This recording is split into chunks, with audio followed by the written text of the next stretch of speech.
A 13-7 goes the way of M80 on our map number 1. Welcome back, everybody, to VALORANT Ascension, where we're seeing this M80 that, oh my god, Roy, in the first half, they look insane. It was a 10-2 half. Going into the second, there were a couple rounds here and there that two game were trying to get, but they were just not enough. Yeah, sadly, they were heating up towards the end, and I think that is a future sign of life, though, going into the second map. But I kind of do want to talk a little bit about the Yoru on Lotus. Like, at first, I was kind of skeptical, and it was hard for me to understand what the vision was. But now that I've kind of like, the more I see it, the more I kind of enjoy it, because the A and the C lanes are the only ones that are pretty much used on this map. And Yoru can get across both those lanes quite quickly to challenge both sides at the same time, which is kind of a cool idea. So I think M80 is cooking. They just didn't have the greatest performance the first time they played it, but they seem to have learned a lot from that first showing and coming into this match versus 2G.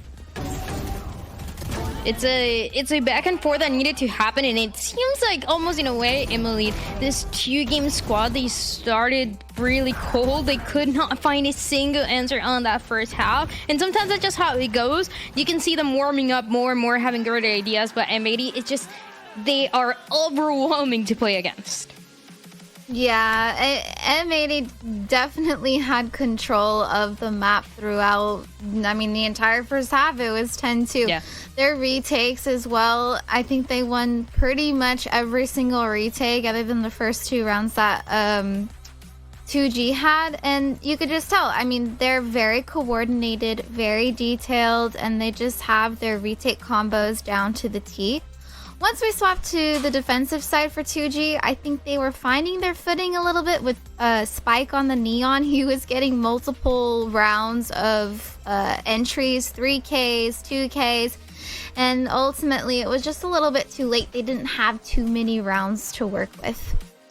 It's hard. It's hard in this map of Lotus as well. That can be so momentum-based for these teams, Roy. And it was a map that that continued to allow us to see this M80 squad evolving, working around their strengths, and making sure that way they were able to close it out, even when things got a little more tricky. Absolutely. And now I'm looking kind of towards Spike right now, because although they did get kind of swept, he was having a great game on the Neon, and we're going into the second map of Sunset, in which hint, that is another Neon map for Spike, and he looked amazing throughout the tournament on that map. So I'm not giving up on 2G just yet. I still genuinely think there is a chance. They just have to replicate a little bit more of that success they were having towards the end of that first map, where they were challenging, they were kind of holding their space, not allowing M80 to run their script like we were talking about before. That map of Sunset, it can mean everything for this out of two game with the way that these last day of the group stage is playing out to be.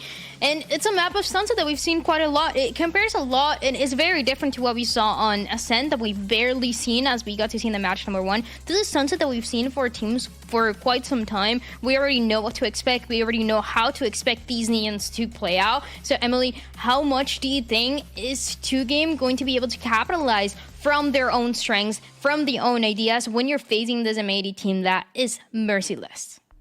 They're going against M80, who has all the details down and situations prepared for. So if 2G is going to want a chance, I feel like something that they did not do on their attacking for map 1 was kind of push the grounds a little bit. Double push or triple push an area, maybe to gain some space and overwhelm an M80 to not allow them to go in their typical retake positions to utilize their util and combos that they've done so many reps on. I think that might work well better for them if we're going into Sunset. So gaining a bit more map control and overwhelming them for the map space might work better for them.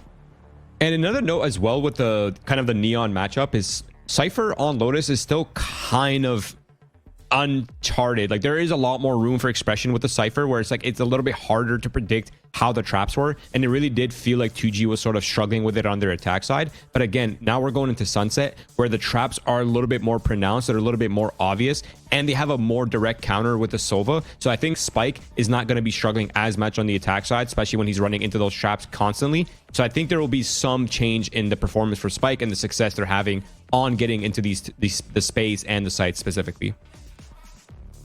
just yesterday, we got to see this map of Sunset being played by the side of M80 against TSM. And it was actually a TSM that surprised us, and they took that win all the way into the other time. But once again, Emily, that has been kind of the narrative of this M80 team, that a lot of these maps will go the distance. A lot of these series for them will go the distance, and then they're able to close it out.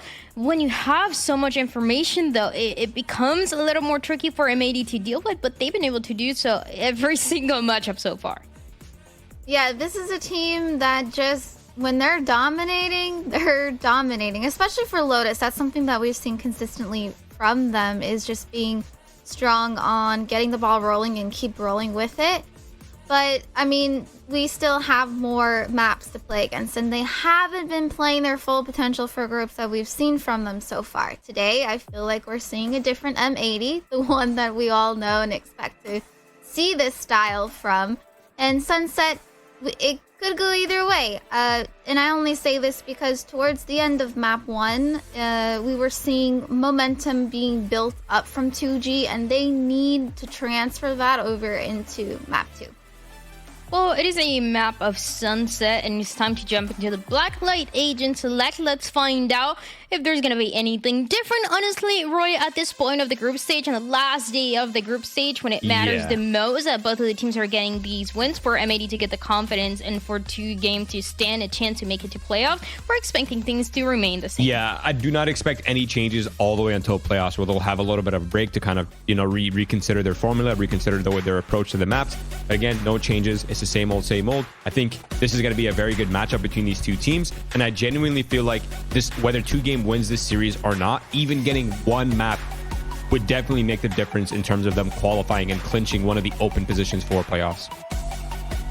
I mean, that's how it's shaping up to be for a lot of teams, down to the maps and down to the rounds that we can see towards the end of the day. So, Emily, when you're looking at these two compositions that we already know, we've already seen, what do you think is what the teams should be looking for on each side? Well, I think for 2G, especially because this is their map pick, they saw that M80 hasn't had the most strong Sunset so far. It's been very scrappy and brawly, not bally. Like I was saying, they ball. Actually, you can't be balling on Sunset. And so that's something that they just have to take away with it. Look at the weakness of what wasn't working for them when they were playing. They've played it 3 other times in groups so far, and just really exploit that. And like I said, they have to try these random double pushes or triple pushes or just something to get the control out and get the game more on their side. I want to see how this is going to play out, Roy, because it can be another one of those 3-map series for M80 if 2Game are able to get the ball rolling right from the beginning. They have a chance to do so. M80, out of the 3 series that they've gone to 3 maps, 2 of them have been that second map that they haven't been able to close out. So for 2Game, that's something to work with. And all the vaults, especially that they have on this map and all the rounds that M80 has played. Yeah, and I think one final point before this match goes live as well is the difference in initiators, because M80 does have the Gecko, which is not exactly a strong counter to the Cypher. So I think that if 2Game can get a little bit creative with their setup and with their utility, they can minimize a lot of M80's value on their attack side. There's a couple of things to look forward to between these two teams. 2Game still needing to get these wins, trying to push the series to the 3rd map, and an M80 that continues to be undefeated and wants to keep it that way, ideally closing it out in 2. It's time to send it to your casters, a shift in Vance. Yeah, I hate to reduce this matchup to the Euro versus Neon conversation, but it was impactful when 2Game had played it before, when they were playing up against All Knights. I mean, it was just flat out, little unstoppable. It was kind of a Neon versus Neon battle where Spike was all over the place. So I feel like that's going to be the case here once again. The other side of this for 2Game in terms of why you should feel comfortable if you're a 2Game fan about this map is that Silence has been unbelievable on this map. He has been so good as a lockdown defender, has kind of been trusted to be the only guy left on one of the 2 sites. So there is a lot, I think, to be looking at in terms of how 2Game could possibly send us to a 3rd map. Yeah, and quite honestly, I feel like we could actually narrow it down to a Euro to Neon composition because, yes, 2G looked good on their previous map on Lotus, but overall, when you're looking at Sunset, in M80's performances, it's a 14-12 win over All Knights. It's an 11-13 loss going to distance against Gallerus, and then it's also a 12-14 loss against TSM. But what was the common factor around all of these compositions were that we had Agent Comps change going from TSM playing the Neon Com, Gallerus played the Neon Com, and so did All Knights. So they are able to find good timings off this Neon based off this type of composition that M80 is currently running. Although, albeit when, you know, Roy was talking about the Gecko playing against a Cypher maybe not be the best, we have a pretty decent sample size now as we're playing against the exact same composition every single time.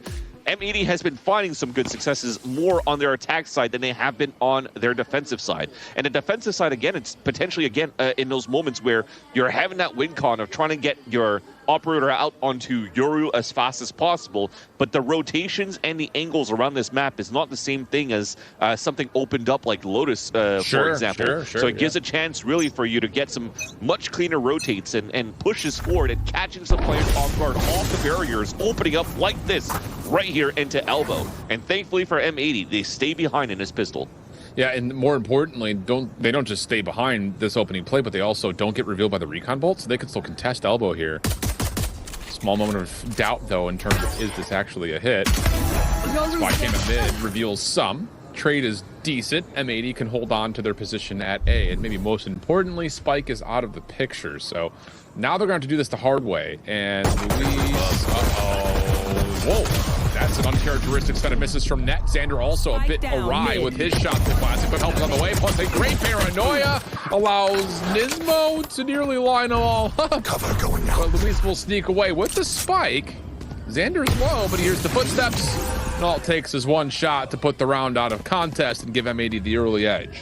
Easy kill towards the end, and it was tough there for Net, right? He was walking up. I mentioned they had to be grouped up here for 2G to really get the best value out of top middle. But Net found their perfect timing to really cause that chaos into 2G, forced to turn around, fight against Net, and then you saw the support utility from the crossfire of both Xander and Nismo all along. That really didn't give for you a chance for you to even escape as everybody got concussed here by the fault line. So, yeah, despite Luis or LZ still managing to get across here towards the B site, he was limping towards the B site, which became an easy kill there for Xander. Already an outlaw coming out on the second round, or in the second round, sorry, for Kuala-Du. And it's an easy TP out. Yep. Yeah, and that's efficient value and ability exchange for M80. You pull out the fault line early, you pull out the recon bolt early, and a bit of a dash from Spike.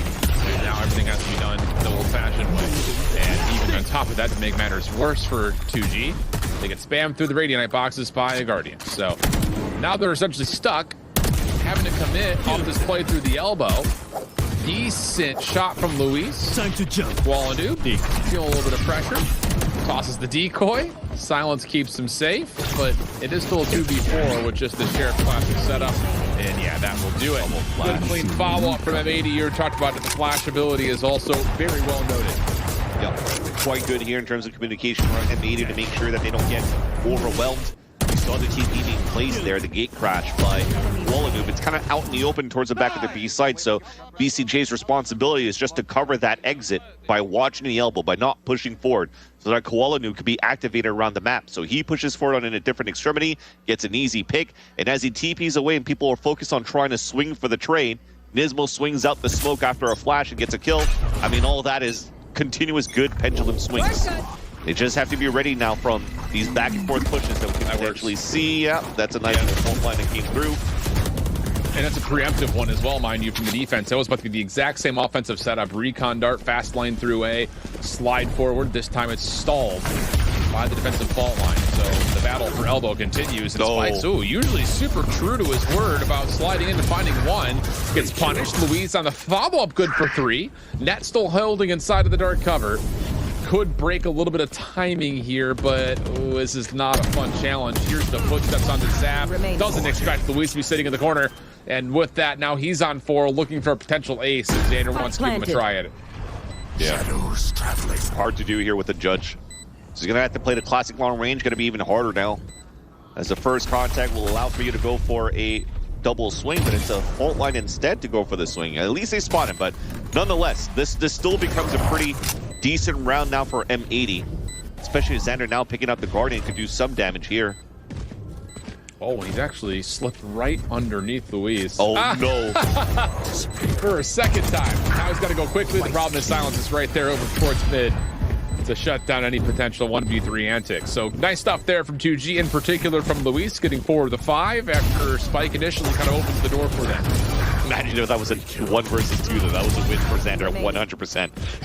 Thankfully, Silent was still alive to watch out towards the drop. But overall, I still think that the execution for 2G was actually quite nice into the site. It was just unfortunate that we couldn't get that swing into the kill onto BCJ. And that's something that M80 is going to have to be ready for as they forfeit position and they give up the fight here towards A main. When it comes down to the site execution, there's a lot of util coming in from the attack side that will not allow for you to hold out Diag or the slant or Jenny, however you guys like to call it, but it'll be one of those three winners. Ooh, BCJ misses initially. Follow-up, though. Pardon me. Koalanu misses. BCJ with the follow-up.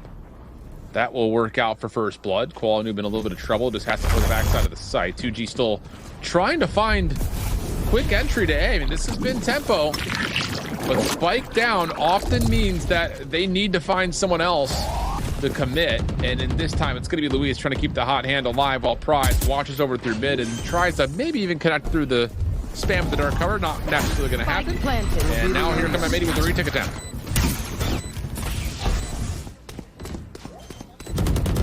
Already in. I mean, hello? Wait. Are we going to check? It's already to halfway. Here comes the follow-up checks, and wow.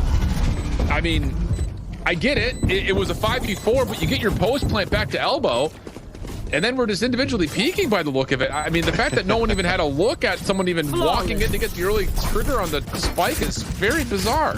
Yeah, and that's the beauty of having your Gecko in your proposition as well for the Flood retake. You went from Flashpoint from your breach to a Paranoia into a Dizzy towards the air. So as you're running around trying to dash utility or trying to look up to break the Dizzy, you're getting hit by another flash, and you're forced to play outside of sight and to fall back into safety.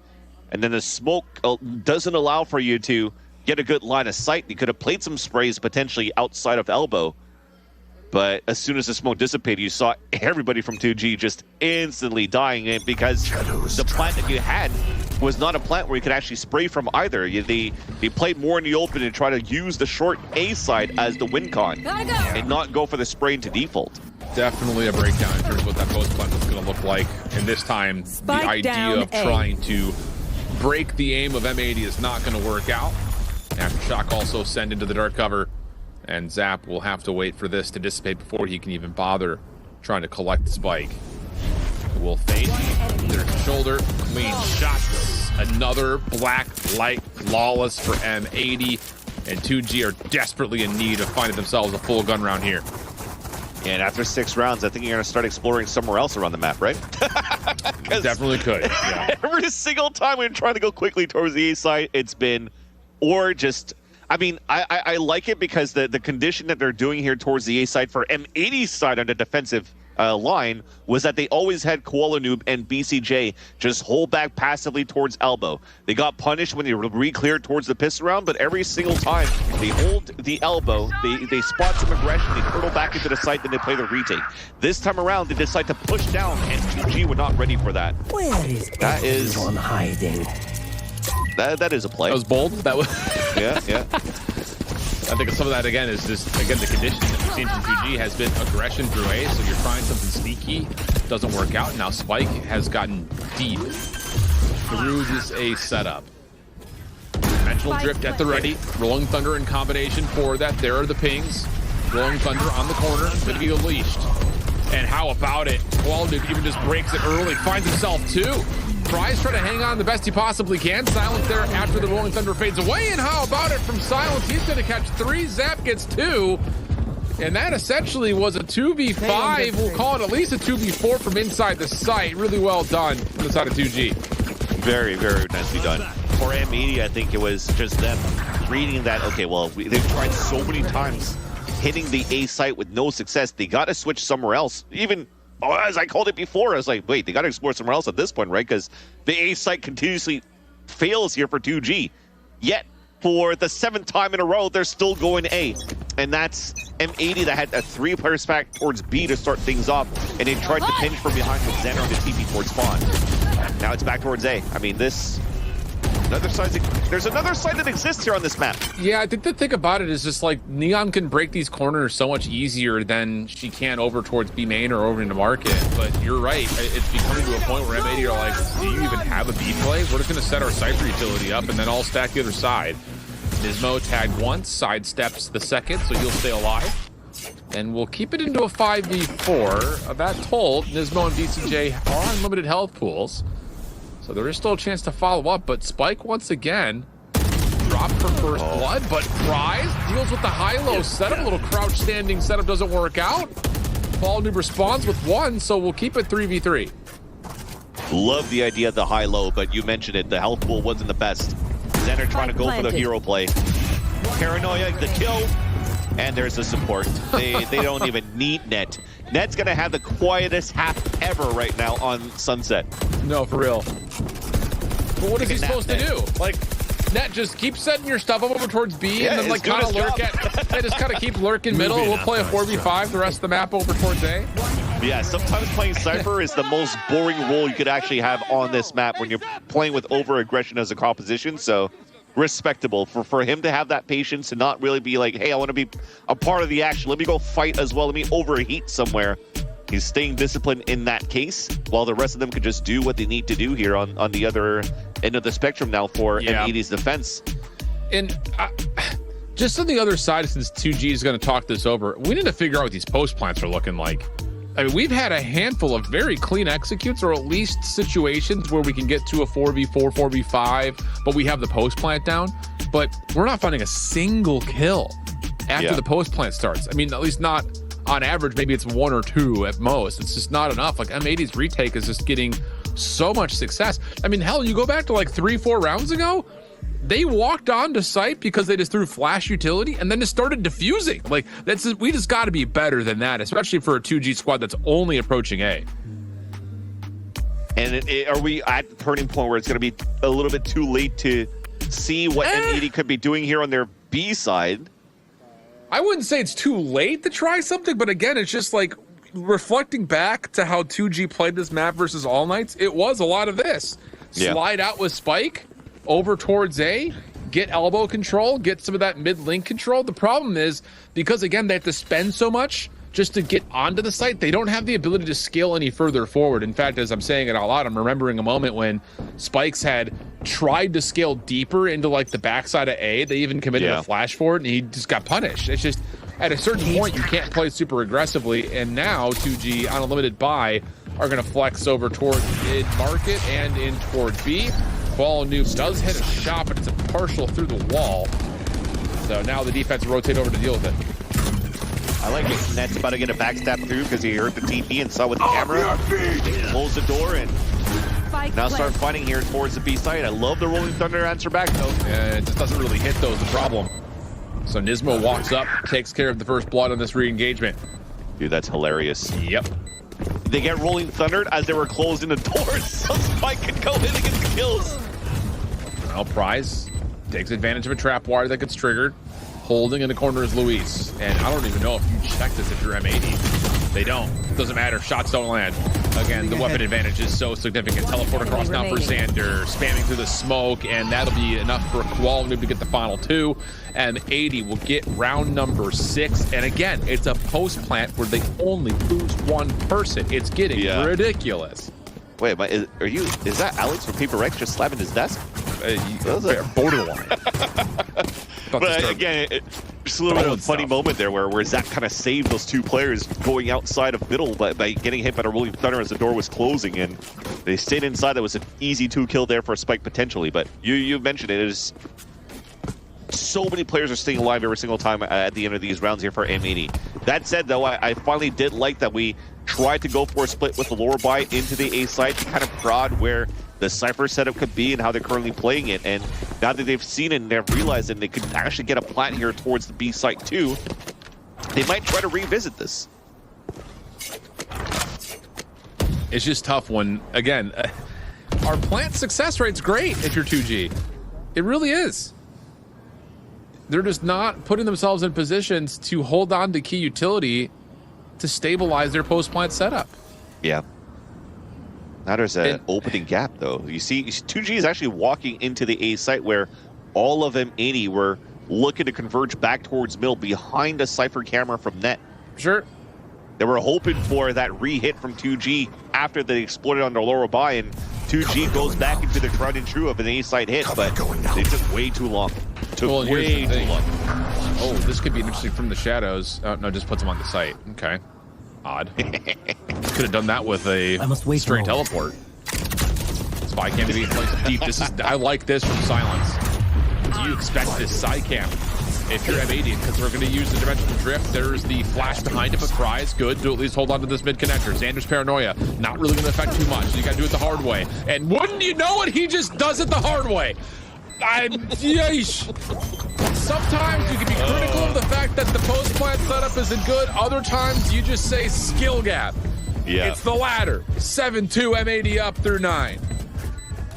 Trap play from middle. Winning condition, potentially with the dimensional drift to regain space and information like they always do here with this Yuri in their composition. But when Koala Noob's down and you just gotta fight, it's, again, immediately just like it was on Lotus. Koala Noob got picked off right away towards the waterfall in Lotus, this time around on a retake towards the A site. But you have Xander, the IGL when he needs to step up. He's been a silent killer in the first map, too. He was actually topping the charts in terms of KDA, if I'm not mistaken. Yeah. Continuing to do so, but we've been just praising on how good it's been for Spike for the slight kills in the very beginning and just a overall amount of utility that's being thrown by M80. But the one getting really all the kills so far has been Xander. That's so frustrating for 2G.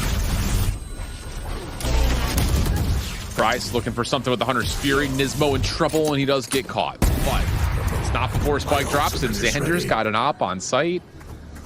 You even got the Gecko in play for VCJ just to make sure nothing comes through elbow, and the long play from Koala Noob is already behind this. All drone deleted. Xander has to go the angle, but VCJ now activated over towards elbow comes out. Dizzy just to check, no one home, but the Thrashes are the ready. VCJ has not had to use it yet. One will be detained, and there's just no shot locked in for Luis. Wow. Well, remember when I said that M80 didn't have a good time on defensive side against the Neon Con? I think they're doing just fine now. Well, that's the thing. It took 3 reps. And the thing about it is, the way that this half started, it looked like Spike was just going to get away with all of his usual antics. Yeah. And then what? Like, it's kind of like the momentum shifter is the one round where they try to pull the same offensive strategy they did in the pistol, where recon dart into elbow, you slide into it. But this time it's met by a fault line. And since that point, one-way smokes have been tossed, and we just have not seen the same kind of opening 20-second success that we've gotten used to from this 2G squad and on Spike in particular. He's 1 for 10. He's 1 in 10. And the first kill came through in round 1, I'm pretty sure. Yeah, they are shutting him down. Yeah, that was the first kill on quality by that first point. All right, a battle towards the B main, and finally something. Silver lining right now for 2G. Closing that gap, a wrap from behind. Xander was caught. Stop, yeah. Yep. Okay. Spike planted. Surely they close this round out. Now here's the issue. Nismo connects right here. He's got a Rolling Thunder. He knows the whole setup's back this way. Wait. This is all about timing. There it is. Oh my god, he's got it. He's got it. Oh my goodness. They're going to see if they can trigger it first. There's the information. Yeah. Both hands up. Here comes the Rolling Thunder. That'll boot 1. Now Nismo can get to work trying to get it to halfway. Nets trying to be the hero. He does get stunned up. Nismo has to give up the hold on the plant. Ah, it's a greedy call. But it does not fully work out. 2G will get their third. In the Thank goodness that Fry still had an owl drone. Thank goodness that Luis still had a paranoia. And thank goodness that Zat avoided the Rolling Thunder in front of the B main, because that were all the win cons in the post plant with Nismo's sneaky kill in the front of that site. And I love it. The tap on the Spike, you're trying to see how many players are spraying. And I love that they actually didn't use I don't think all three of them sprayed. This is one, I think. Yeah, it gives you an opportunity to think, oh, maybe they're actually going for a lurk towards the back of the market side, right? And now they're finding success in case they want to fight this. Wow, okay, that was bold from Koala Noob. Did he just try to decoy? Yes, he tried to throw his gate crash behind Spike's timing to run through B main. Okay. He was going to try to split the difference, but Spike saw it, so... If he got away with that, bro, I would have lost my head. That would have been sick.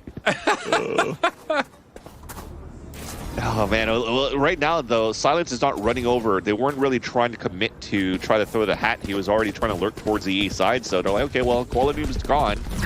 Well, let's just try to pivot here towards the A side, where Net is the one that's trying to watch the passive information. He's finally going to get some action. I was about to say in this half. Vansili, this is all a macro strategy that Net's calling, saying, all right, you guys all go B, I'm gonna go A. I just want to shoot the gun once or twice. Yeah. Spike, you know what? Mid. They'll listen to him. And they did. Well, no better time than the present here, Net. Neural theft out. It reveals that there are 3 in front, plus he gets the info, I think a little bit too late. That silence is behind him, and it will be an 8-4 half. So all things told, considering that the Neon was ineffective outside of the pistol, this has been, I would say, salvaged from this from the side of 2G.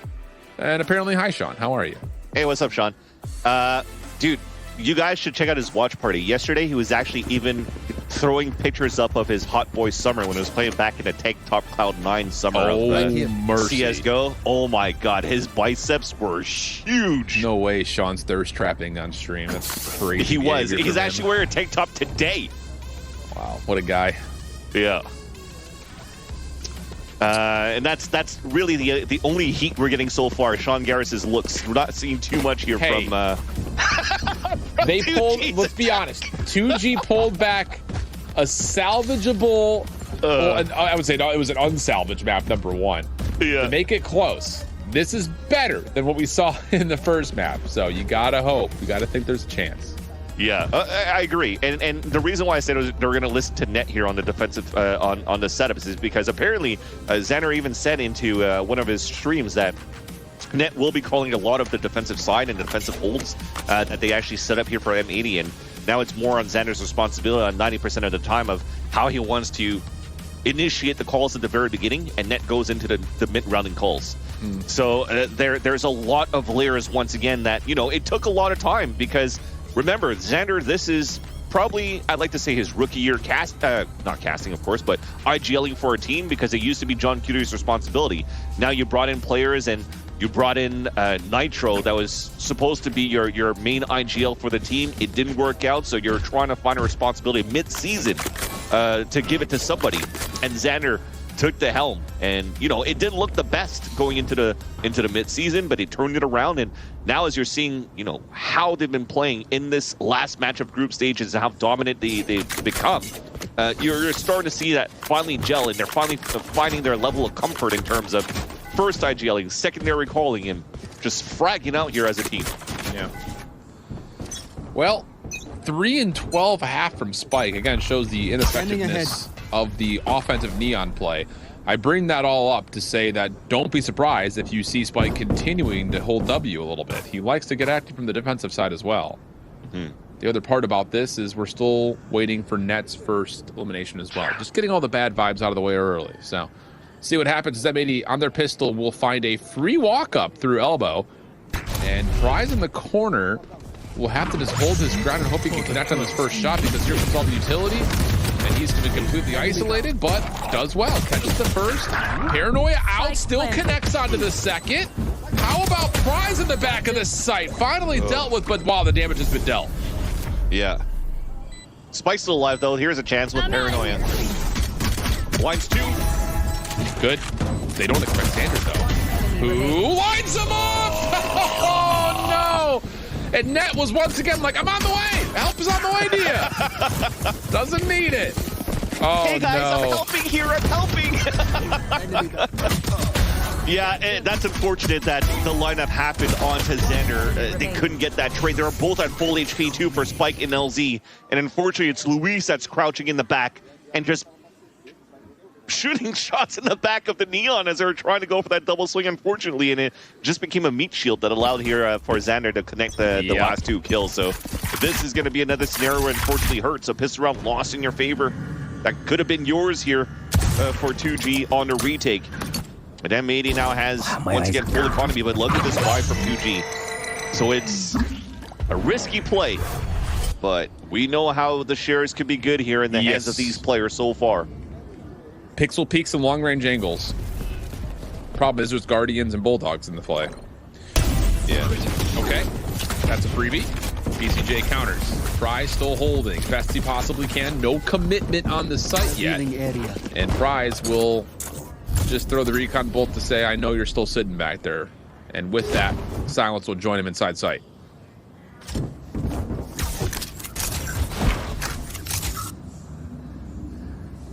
Caution. We'll just have to wait it out right now for 2G. Yeah.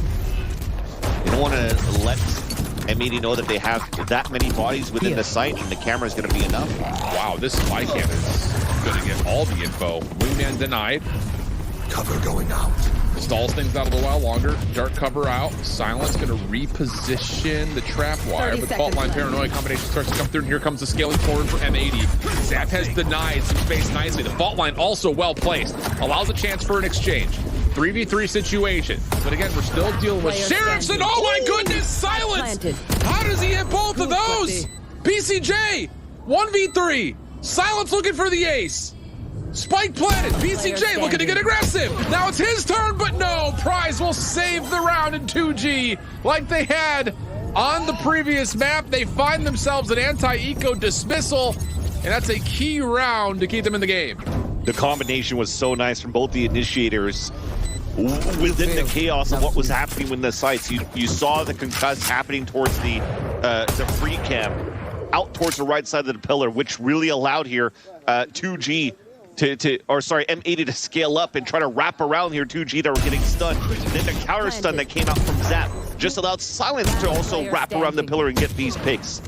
BCJ almost got that going back in their favor, but it comes down to that gamble of the Sheriff buys that converted into a round. When they bought those Sheriffs, it's 800 across the board, and I think they had all of them at 1,100, maybe one at 1,200 remaining. So that's going to put them in a confident buy going into here. You can see the M1 coming out. They have Vandals, small shields, and a hero rifle, though, for Kuala Noob on M80 side, and he's solo down B. This is what Silence can do. Oh, yep, this is what Silence can do. And this is what Silence can do. Have I said it? That's what Silence does. Oh, my. That was filthy. Silent. He kept me silent for sure.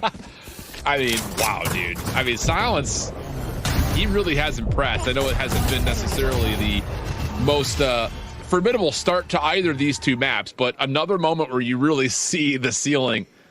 And he sets the bar just as high as anyone else. That's unreal. Yeah.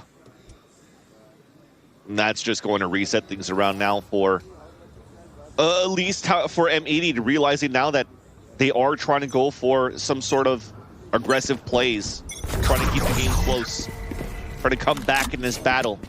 You already see it. Look at how forward now you have Spike on this minimap. Trying to clear out towards the front. Went for a slide already. And that's going to allow here to put Luis up towards the A site. Now 2G holding back. Plenty of tools to try to hit this retake with. They're focusing a lot on market. And initially, they do get a tag onto Kuala, but he just gate crashes back to safety. So this is something we saw 2G do a bunch versus All Knights as well, when they try to retake through market side. Now all of a sudden they had to find a way to break over through main, but look at M80. They're not staying back. They're actually moving forward back into the site again. So now you've got an opportunity to take this fight on site itself, but all through the dark cover. Prize able to find a couple. Spike also involved in the Kuala by himself, 1v3, trying to change up the angle, and Zap gets the read. Good trigger discipline on the retake call from 2G. Never allowing the spike to be planted. They clean up market. Exactly. Really well done.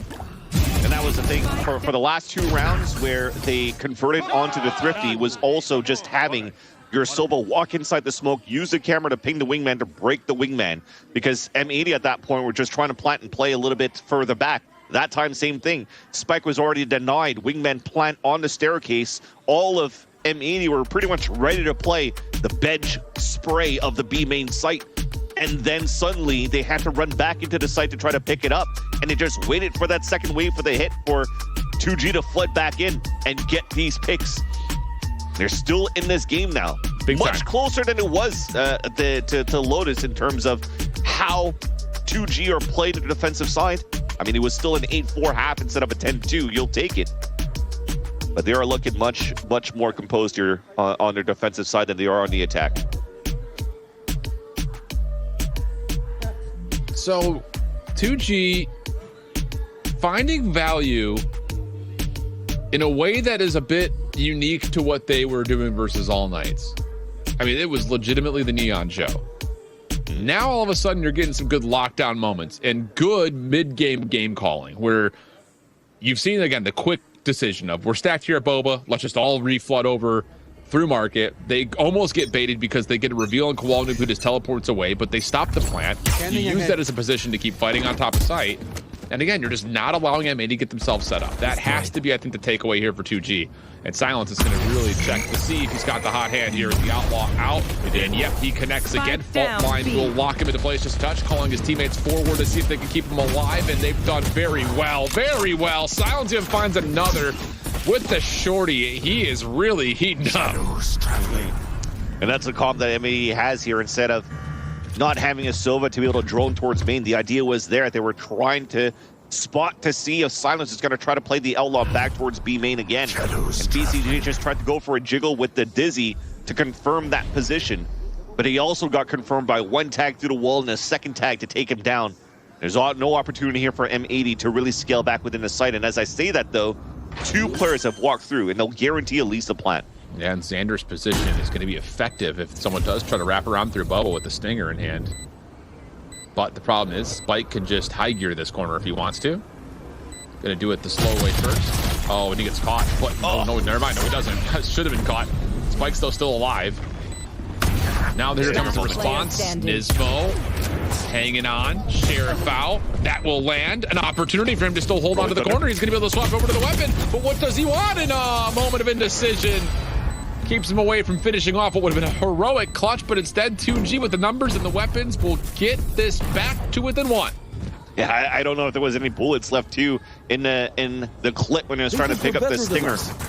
And then realized that, went back to the Sheriff and was hoping to get some more one taps, but that's good econ damage being done now by M80 in the pulse plant.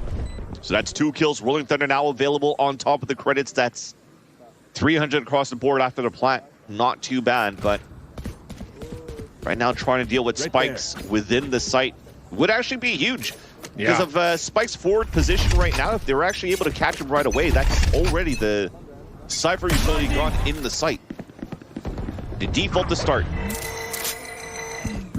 Mid control is going to be the name of the game to start things off, and extremity control for information of both Net and Koala Noob.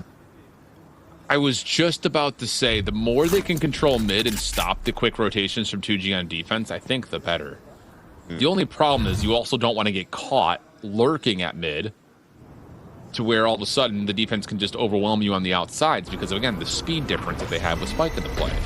So there's a lot of things that kind of have to be decided on. This time it's going to be just a simple play over towards, instead a simple play over towards the outside elements of A, but Spike's is able to find Koala and almost turns it into a second quick rotation back over to mid though for M8.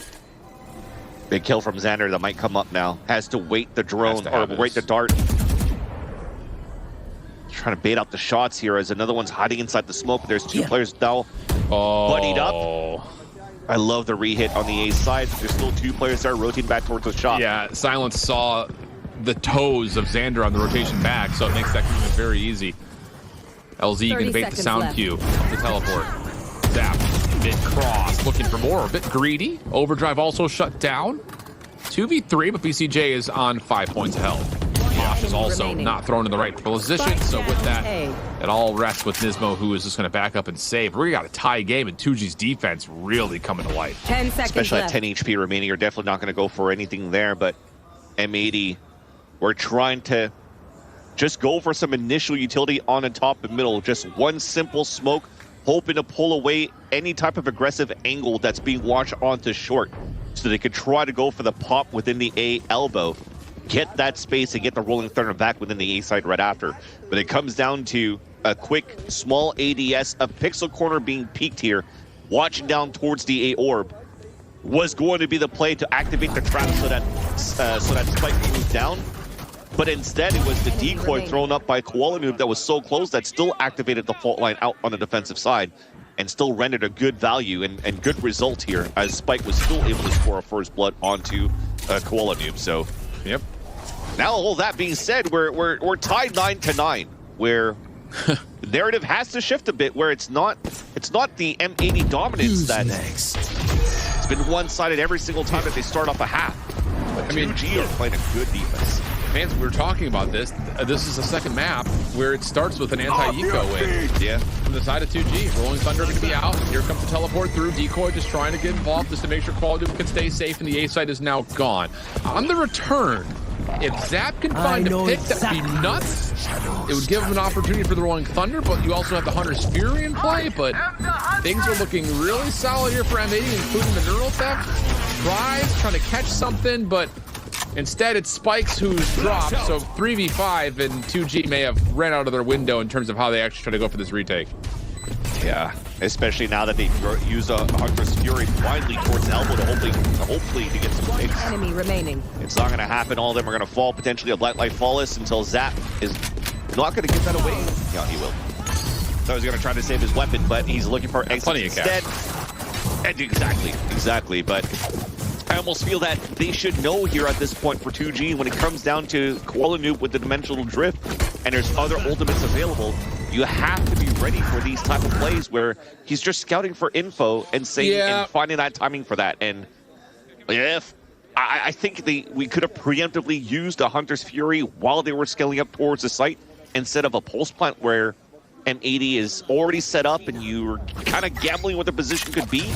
Instead of having the Hunter's Fury that could funnel them from elbow, for example. Yeah, I see what you mean. I think it's just at the same rate, like 2G are stopping that combination from being a definitive round-winning play. The problem is M80 are still committed to it just to find a single elimination. So it's like, even if the Rolling Thunder or Dimensional Drift catches one and the Hunter's Fury counters the play forward, it's still 5v4. Yeah, I mean, they still lost Luis in the process, and they also lost all the map space for the retake, too. That's the biggest thing. And M80 playing turtled inside the site, you know that they're going to be good for these trades. Sometimes you got to throw these Hail Marys. But then again, they have been doing a pretty decent job on the defensive side to keep this game close. It's not over yet. No. I was going to say, I don't know if we really needed the Rolling Thunder to clear out B main. The other side of the issue is this round is not over yet. I mean, yeah, you win back B, but there's only Luis home at A. Now, granted, he's 2 bullets away from winning the round, essentially, but still, that's a plan for M80.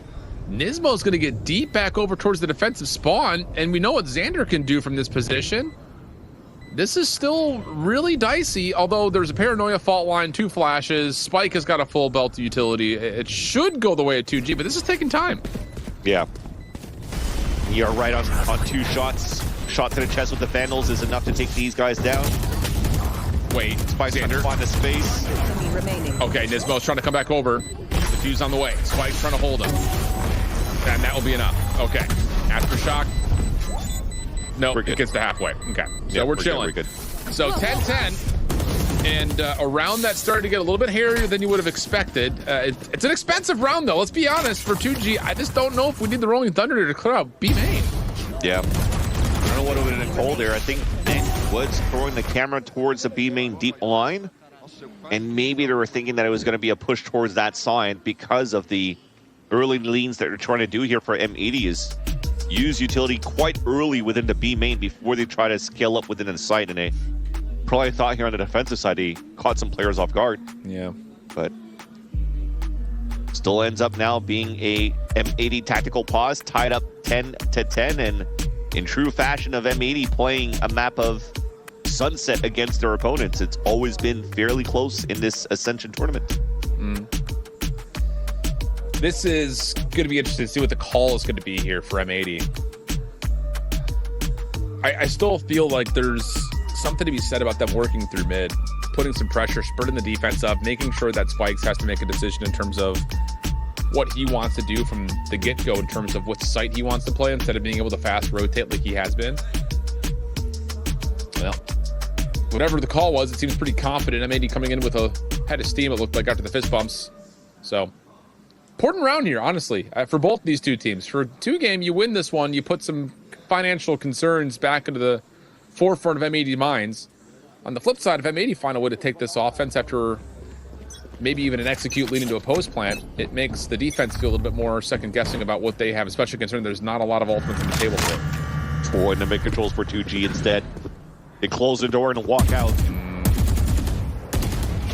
Oh my god, they're not ready for that. Yeah, and then the counter fault line is really well placed. This is going to lead to immediate aggression, but Silence has been so good by himself this time. He's not going to be able to deal with two defenders at a row. So now it's just down to what Spikes and Zap can put together from the backside of the site. Flash out, Zap trying to find a way to play, but BCJ, he plays a perfect counter flash, and then the overwhelming pressure from M80 finally gets to the backside of the site. Xander just going to get back into safety with the from the shadows. Nismo not committed for the plant yet, but now they've got the post plant that they want. 3v1. Spike planted. With the timing, finally Klugman watches it. Oh, but he dies. Winnable. And the trade's not there. I thought for a second this was going to be a 3v1 because I'll say Louise not winnable. Was isolated. Hold on a second. Prize still has a shock dart or two. Yeah. Definitely a chance to push someone off an angle and isolate. There's the first. It's just Xander is going to be contacted and you're playing the fault line for a double swing. I think they're fine. Yeah. It's a hell of an effort, though. I love the idea from Prize. You throw one of the shock darts out, you isolate, you try to get a couple of steps. Maybe you get a 1v1, but does not happen. And that, again, was a crucial round. M80. Too clean on, again, getting the read through mid and then taking that to an immediate gut check call to play deep through B. Yeah, it was all on those initiators once again. You called a perfect timeline, a fault line rather, coming out from Nismo just to save Koala Noob, who got caught with utility in his hands. They did not expect for that push down towards middle and for potentially Spike to run him down after the fault line came up here from Zach. A little bit of a change of tempo, and an early Gecko goops Spike and doesn't allow for them to overwhelm here M80 towards the A side. Early paranoia too. Yes, so much utility being used. And I gotta say, this is the game right here. 2G, if they lose this, they will not have an eco to play with. So this is the match right here. And Silence is caught. Really good paranoia. Xander gets a second prize. Looks like he was primed and ready to go for the trade. Not to happen. So now you've got M80 cutting off the rotation through mid. Spikes has to go bananas. And he just doesn't have a chance to. And they're gonna save. Wow.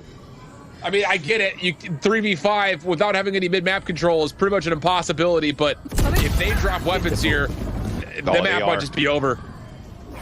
They are, and they are getting hunted. Xander's already there, ADS with the kill, and maybe that's the silver lining. Only one weapon to be able to get saved by Luis out towards the short, but there's no trip broken there, so M80 knows they could smell him, that he's close. Overall, though, I love the pivot back from M80. I'm pretty sure there was a double stun that came through from Spike and Zap, and then their early paranoia. So as they identify that there's already 3 players out towards A main, and they're trying to go for a crunch down towards that spot, that means there's no fault line to stun and slow down towards top middle. So they instantly smoke the right side. And usually with this composition, it's not as easy to go for a split all the way back towards spawn at Boba. Usually it's a Raze or a Neon that does that in the comp. But when there's no utility to stop you, you could just death ball as a group, and they got overwhelmed there by 2G over on the B side. Yeah, it's almost like, I don't want to simplify it too much, but it almost feels in a way like kind of a blind counter, because 2G are trying to assert that aggression again through A main. It gets countered. They feel the pressure. They force a little bit of extra utility to see if they can earn it back. Not the case. And then I love that from M80. Like you said, hey, if they're going to stack a lot of stuff over towards either B or A main, let's walk up mid.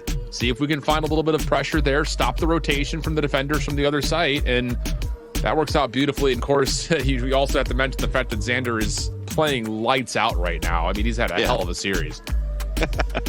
And again, it seems as though, like, as we're watching these games, you're calling his name, and it only made me realize, hey, have I been talking about Xander enough in this game? And I feel like I haven't. Again, being just a silent killer, at least in my eyes, because just on how much util tradability is happening right now between both initiators of Zap and Nismo. They've been a strong supporting cast here for both of these teams, and if it wasn't for a silence on the defensive side, this would have been over by now as well. Going for the hero play in the Sheriff buy that they had in that round number 2 of the second half. Really started snowballing the comeback here for 2G. Now you're going into facing a loss here in this series against M80 with little to nothing into your buy. But they have converted that before, as I've just mentioned with the shares. Now, a little bit more firepower could be enough too. Oh yeah! Monster Well, on it's the a free loose! play at 8. Thrash is going to force some discipline from 2G to play back the site. And BCJ will say, job done. Let me go ahead and collect my friends. And then get to work on a plan. One more. Wingman will get the job done for them. Opportunity to possibly scale forward here. Xander's got the paranoia if they want to try to commit. And here it comes. It's queued up. Does not get thrown, though. And in that moment, Silence able to find one, plus the overdrive for a second. Oh, looks like a moment of indecision right there for M80. Did we want to actually clear the back hallway? Thrash coming forward. It does connect onto one. Recon bolt out. Zap able to provide a try. Now it's just out of BCJ. 1v2, he gets hit by the fault line. Prize and Zap. Now with the greatest weapons, but they've got the numbers, and the double swing is good. 2G stay alive. There was almost a moment where there was another lineup, this time for BCJ to just kill them both, because the spread that they had on that swing still almost lined them up. And thankfully here it did not happen, and they have a fighting chance once again. A lure buy that you had for 2G. You're able to convert that one, but with only 2 players alive in a defuse, you know the buy could be potentially scraps once again going into the last round of regulation. But Yep. just before we got into the round, you saw the vibes here for 2G. Despite here about to lose the series against M80, they still remain calm. Yep. It looked like they had this in the bag. They felt like they had this in the bag, and in the bag they did. So look at this broken buy. Yep. 2 Spectres. Thing about this is both of our breaches are 1 away from Rolling Thunder, and Zap is going to get the A orb for his. So now, moment of decision for what does 2G want to do with this extra bonus of having the resource. Rolling Thunder called immediately. Prize is going to find the opener. Spikes trying to chase down the rest of the set mid. BCJ responds only to 1, and then the follow-up is perfect from Spikes. Nismo takes it to a 2v3. Definitely doable, but the map has been lost. Neural Theft's going to try to get to work reclaiming it for side of M80, but 2G hold every advantage. Yeah, that was so nice there by Zap. A big face con too. We'll talk about it in a bit, though. Rolling Thunder answered back from Nismo's side as they take over this B side for a plant. Nismo has to use that, though, just because he was queuing it up, and he gets hit by the trap wire. Silence. He's just going to step on in. Aftershock's going to be exchanged. Nismo isolated.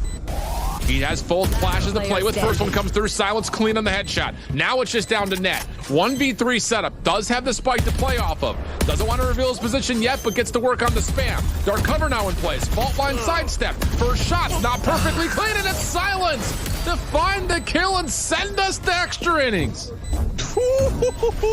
It cannot be an M80 game on Sunset without going the distance. Correct. Another match that's going to be decided now into overtime, and a chance here for 2G to push this to a 3rd map.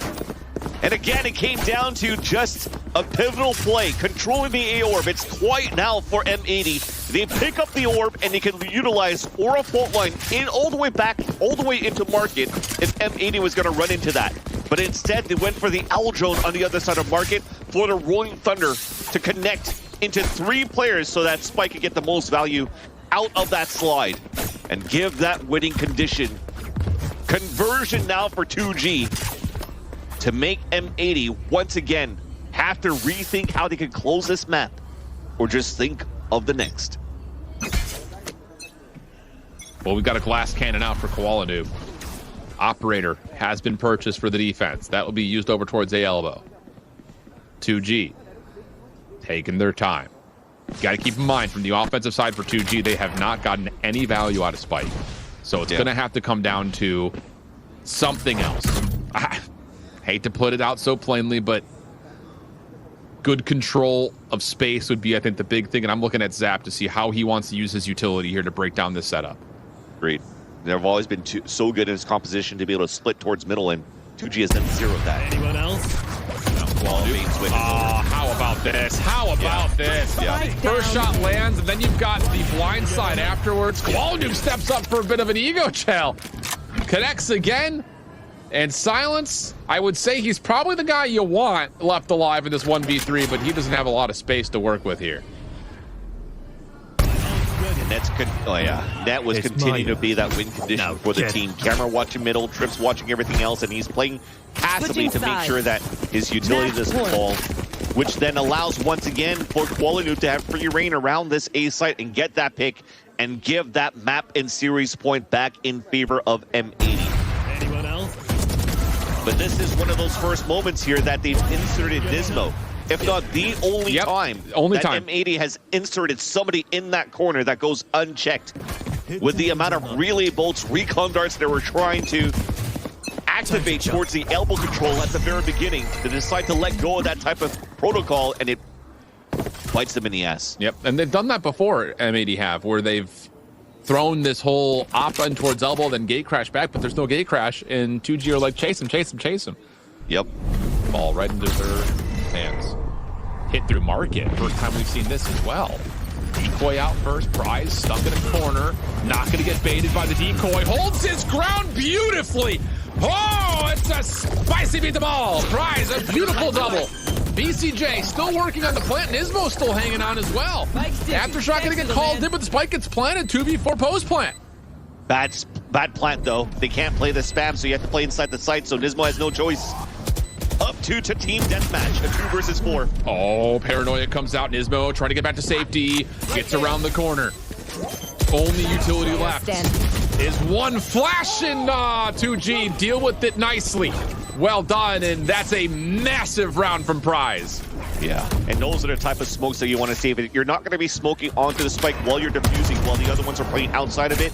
You smoke at least one corner of the entrance and not the full thing, so players can flood out of it. You're forcing them to now use utility or to just fully swing out of the smoke, out into the open, where they have no idea of where your positions are. And again, in this tense moments, to still be able to play these type of plays here for 2G, you're definitely seeing the calm composure that they're able to bring here towards this game when they had to play the comeback throughout this whole series overall. They're showing so much resiliency now as a team. A second seed in this tournament for Brazil. They had a great start, though, when they started off the tournament. They went 2-0 in their matches and then ended up 2-2 towards the end and potentially might miss going into the playoffs if they lose this series against M80, depending on what happens in the other matches. But that is not the continuation that you want to hear for 2G. No. With the start that you had. No, not at all. Well, it's going to be talked over again. Offense has been the struggle for both these two teams. I'm sure if you're just joining us, you would have learned that in the last 2 most recent rounds. But the thing about it has been, for 2 game, they haven't even come close to holding a post plan, it feels like. And now they have to worry about the potential of trap plays, especially, you know, the power play being Qualinoob is fine just purchasing an operator and nothing else in these overtimes. So that has to be put in the back of your mind every single round as well. Yeah, but at least a good win con from both of these teams in the past 2 rounds of defense is inserting a player that doesn't get checked. First one being Nismo in that elbow corner, second one for Prize down towards the headshot, and yeah, the walk out from Qualinoob so he can TP out towards B side to support as well. This is a good spot. Spy cam does not see that he's in the blind spot. He's going to hear the footsteps. Brother, he almost gets both. Dude, that would have been unbelievable. I would have been mad. I would have been so mad if I was 2G and that happened and I get collided, but that is still an important piece of utility that's gone here with Prize. That's no shock darts to break utility if they're deciding to move towards this B site where they actually are leaning towards you. Thankfully, though, if you're looking for the setup from M80, it's a passive setup for the trips here from Net. And there's still an angle that Qualinoob can hold, but wow, what a shot that is from Spikes. Luis clears out one of the trap wires. Xander, the rest of the gang, playing over towards market side, looking for some spam. Spike will be playing to the backside of the pillar. Spike's reveal, pushing back around, stays safe to get the dart out. And Net's going to hold onto this position. Still a spike, came over the top of this smoke. Dizzy does not connect onto anything. Okay. Can we finally see a post plant hold from 2G? Not a lot of tools here for M80 to try to re-clear this space. It's just the Mosh just trying to play a little bit of zone of denial. Wingman's getting to work. Mosh actually finds a pick, and the Wingman gets it to half. But now the hard part, can you keep him alive? Net's gonna find himself at least close, but not enough to get the defuse. Nismo last one left, has to try to hang on to it, and Zap will not let that happen. 2G take the edge in our second OT. And it's actually the attacking smoke towards the front of 2G. They didn't care to not see where their opponents would be because they have 4 players ready to spray. So hopefully the RNG is going to be good enough for them to actually get the picks. They almost missed it there onto that Wingman, as Wingman got it at least at halfway. I think even at 60, 75%. But thankfully for the rest, it actually did connect for the sprays through the smoke to give them a fighting chance on their side. A successful pulse plant that has been needed from both of these teams on their attacking sides. 2G has the best chances in their favor now to close things out. Yes. Especially considering how good their defense has been. Very similar setup, but there's a double swing on the way. Oh, Prize gets caught with the owl drone out, but silence! Does he get both? He sure does, even with the Dizzy coming through, but Koala Noob provides. Keeping us even at a 3v3. Gate crashing back to B main. His teammates will step forward past Pillar, and now Koala Noob with a plant will have a dimensional drift. And he's gonna plant and TP back where the Omen could be. I mean, if nobody is here, Luis could actually TP across it. It's not gonna be heard. Planted. And he does. Yeah. Yes, he does. But the problem is dimensional drift is now the opportunity to be pulled out. But if Koala TP's back, he's dead. Yep. Luis on the flank. Spike's trying to pull the attention back over. The gate crash behind him! Koala Noob! I don't think Luis ever saw the gate crash position. Tries to respond to the sound cue. Now it's just down to Zap, who's not going to be able to connect on the Nismo. Oh my goodness, Koala Noob. Switching sides. Wow. You cannot be any unluckier there for Zap. Perfect timing with the TP. And look at this. If it's not on the replay, look at the minimap. He's about to turn. Oh, no, we just missed it. But he was about to turn the corner, was shooting at Koala Noob. And Koala Noob went for the gate crash down to 30 HP. And then kills him on the other side of B main. That is so unlucky. That is so unlucky. And sorry, I didn't mean Zap. I meant Luis on that TP at B main. Oh my God. My. We reset things again. Yep. And now pressure. Enough. Exactly. There's first mid control, but he's solo. Yep. Who cares? He just keeps changing the position up. One dead. Yeah. And Net will punish on the play through mid. Oh, to make matters worse, through the cyber cage. Good old-fashioned collat. Koala Noob is chasing him down to the dimensional drift. Prize gives it an effort, but it's just too late. M80 back up on the advantage. Switching sides.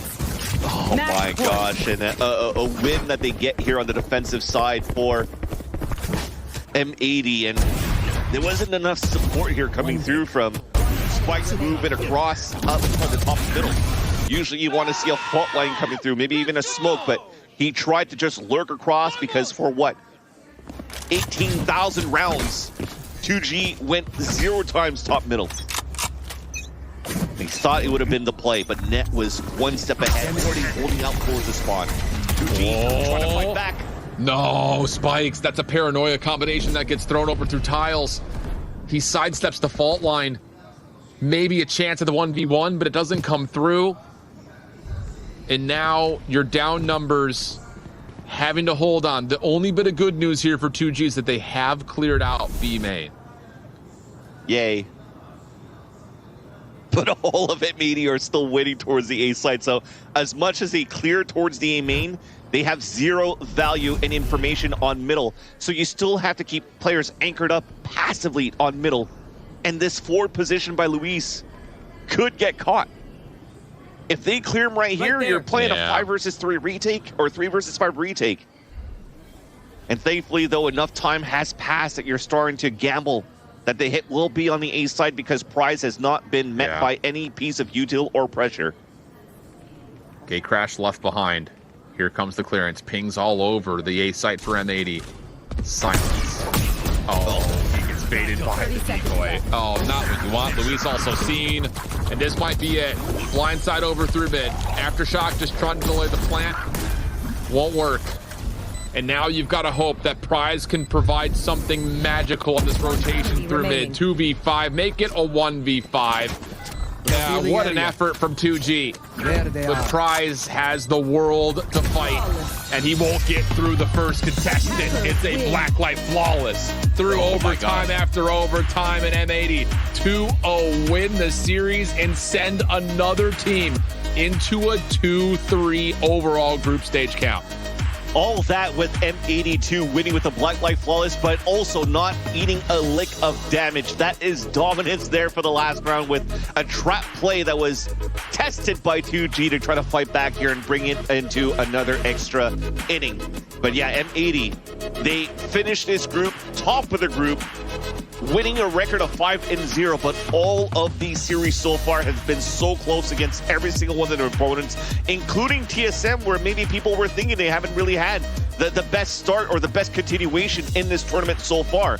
But TSM now, it's their turn to fight back within the next series and have their own chance of controlling their own destiny to hopefully win their matchup against All Knights to hopefully get a 2-3 and a 5 tiebreaker in the bottom 5. That's crazy. But if not, to talk back about M80 here, it just comes to show that despite them winning 5-0 in the record so far, that the competition has been really close, good, pristine, and competitive throughout all the 6 teams currently competing into Ascension. Nuts, man. This has been a really thrilling group stage. M80 will come out flawless, but without conversation of them being contested, because they absolutely were. The other side of things, now we've got the possibility of 5 teams finishing 2 and 3. We have the desk standing by to break down the action before TSM plays in just a moment. Charlie Garris is hot. What a way to close it out, fans. But it's M80 who get the win on that map of Sunset and on the series overall, which is, it kind of goes as expected for this favorite team. I know the casters mentioned it, but I wanted to put it into perspective how insane these maps of Sunset have been for this team. Against All Knights, it was a 14-12. Against Galores, it was 11-13. Against TSM, it was a 12-14. And now against 2Game, it was a 16-14 on Sunset. Emily to close it out. That is insane, the amount of rounds that they played on this map. It is. I mean, it's been the storyline for Sunset. It just goes neck and neck, and everybody has an opportunity and a chance to take the win. But it comes down to individuality and if they're getting the picks from utilizing the util that we have, which I feel like we saw a lot of that being done from Nismo, for example. He was really taking full advantage of everything that he had in his pocket. I was highlighting his KO beforehand, but here he is on Breach just doing the exact same thing, taking advantage and exploiting the weaknesses using his Rolling Thunder. But also for the 2G side, they should be incredibly proud of their performance because a lot of them had so many incredible rounds. For example, Silence Sheriff, which denied the ecos from M80s, which was another common thing for them to do as well.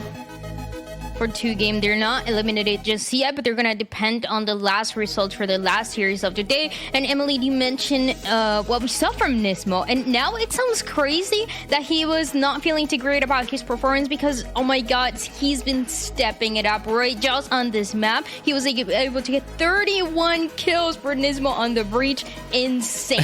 Yeah, you love to see that. I think he was kind of having a pretty quiet start to the tournament. Like, he wasn't really popping off. He was kind of like the missing piece that I think M80 needed to be a lot cleaner in the early stages. But it feels like right now he's finally heating up. Him, Koala, Xander kind of leading the charge, as well as BCJ. That might not have had a great series that game, but it doesn't really matter because there's only so much stats to go around when you have, you know, Raid Boss, Nismo, and Koala constantly in your face, constantly challenging you. And I do love the Yoru, by the way, from M80. I know they're trying to push it a lot on many maps, but it really does fit their style. And I think that unique identity and the unique flair that Koala brings with that agent has made them a very interesting and very versatile team. They go a little, it's a little underrated what this Yoru has been able to do for the team across a bunch of different maps, Emily, because it's a Yoru that has a lot of impact, and you need to be not only good at shooting and getting the first kill, but also having the good understanding of how the whole map is going to play out, being able to communicate that as well, and that's not easy to do. So Koala Noob deserves all the praise because they're undefeated, and a big part of why they're undefeated is because of him and that kind of performance on the Yoru. Yeah, there's a lot of thought process that goes on behind playing a Yoru. You really have to preemptively plan and think and adapt around every team that you play. You can't do the same thing multiple times. It's just the ability to adapt, which Koala Noob does really well, and also Ops too, and is getting a pick, then quickly maneuvering to the other side of the map, getting multiple kills, and just really great Yoru from Koala Noob. It's nice to see this M80 team continuing to be undefeated and once again continuing to be that favorite team. Now, not only they're guaranteed playoffs, but they make it to playoffs without losing a single series. So this is everything that we have for this matchup. We're going to throw it to a break. We're going to have an interview, and then we'll be on to the last match of the day. That's really cute.